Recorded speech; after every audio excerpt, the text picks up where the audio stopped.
Hi. A week ago, on Easter Day, we had the message that as a family we had been dreading. Our son Francis's residential home had COVID-19 in it, or appeared to have. A number of residents have been ill with high temperatures. They have been trying to isolate them as much as possible, but we don't know whether Francis is going to come down with the virus or not. Indeed, we don't even know whether COVID-19 was actually what was making these people ill. On the day that the government said that they had excess capacity and not enough people had wanted to be tested, the home were told that they couldn't have their residents tested because although they had very high temperatures, they didn't have coughs. So we wait to see if Francis gets ill. We wait to see if it's COVID-19 or not, and may never know. But as we have been going through that journey as a family over the last week, our nation has been growing awareness of what has been happening and not happening in our care homes. Statistics this morning on the BBC News website estimated that there have probably been 7,500 more deaths in the past 2 weeks in care homes than there would normally have been for this week of this year.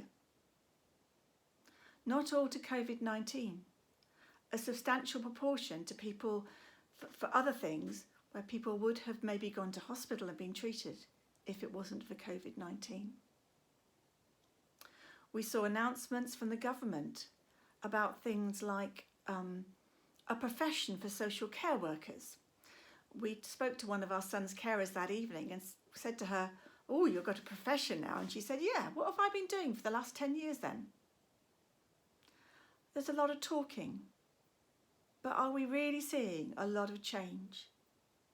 I'm sure the politicians at some level believe in what they are saying, but what they're saying is not being met with action and a change of heart. We see Jesus criticising the Sadducees and the Pharisees for just this thing. He's so condemnatory of them, saying, "See, they're talking about this, but they're not doing it." And that makes me think at the moment of our politicians. We need to have a fundamental change in our society if we are truly going to actually change who we are. A number of years ago, I watched with my daughter a series of Torchwood. Torchwood was a spin-off from Doctor Who.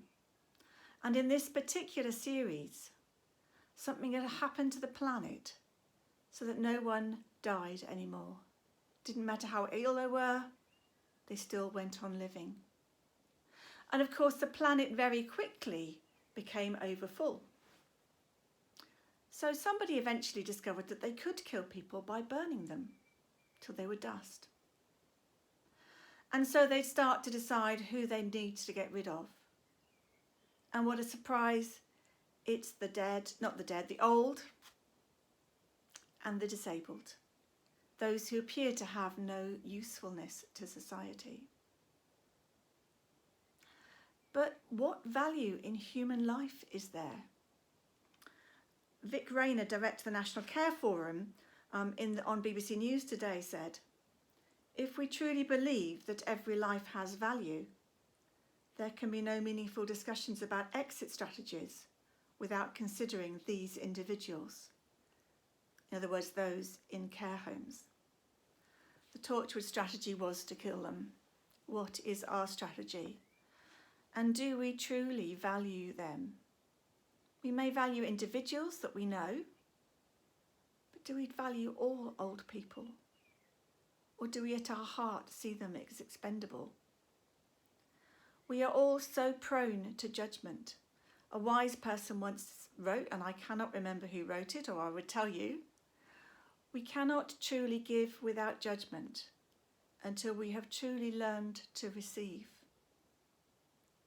I've struggled a lot in the last few weeks about wanting to be useful. But actually, God calls us to receive first. Love comes from the humility of receiving, not from the power of giving. And so we should treasure those who have given so much to our society through their lives, who we now have the opportunity to give back to. And then for those like Francis, who ostensibly haven't given very much and cost us a lot financially, we need to know that they also give so much. You only have to spend a short while in Francis's company and he will bring a smile to your face, some sunshine to your day. Psalm 139 talks about us, God knowing each of us before we are made. Jesus talks about God knowing every single hair on our heads, that we are more precious than the sparrows who he knows intimately. He holds up the children. He seeks out the outsider, the rejected. And some of his most profound conversations are with those people. But we choose to put people away in homes so that we can turn a blind eye. Not that care homes are wrong. They are amazing places.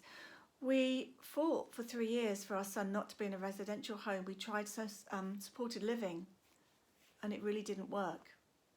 What has worked for him is a residential care home that puts his needs first. I'd like to say thank you to all his carers. I'd like to say thank you to all our carers, to all those people who work for so little in places that have been forgotten about. And I want to challenge our society as a whole to think about how we value each person. Do we value every hair on their head, irrespective of their age or ability and usefulness? Or do we value those that make money, that do something that we need, the people we can't avoid? Jesus challenges us to value each person. My longing is that this virus will help our society to begin to do that. But sadly at the moment, although many are waking up to what is happening in our care homes, many are also choosing not to listen, not to think, because it makes them feel helpless. It makes them feel overwhelmed. It's just too much to think about. And maybe that's why no real effort has been made to include those numbers in statistics. I understand the whole thing about NHS statistics being easier to get.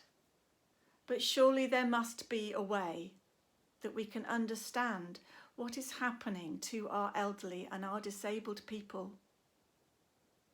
Those that seem to be shut away from the world. Surely we need to ask more difficult questions and hold our politicians up. Challenge them to action rather than words. Thank you.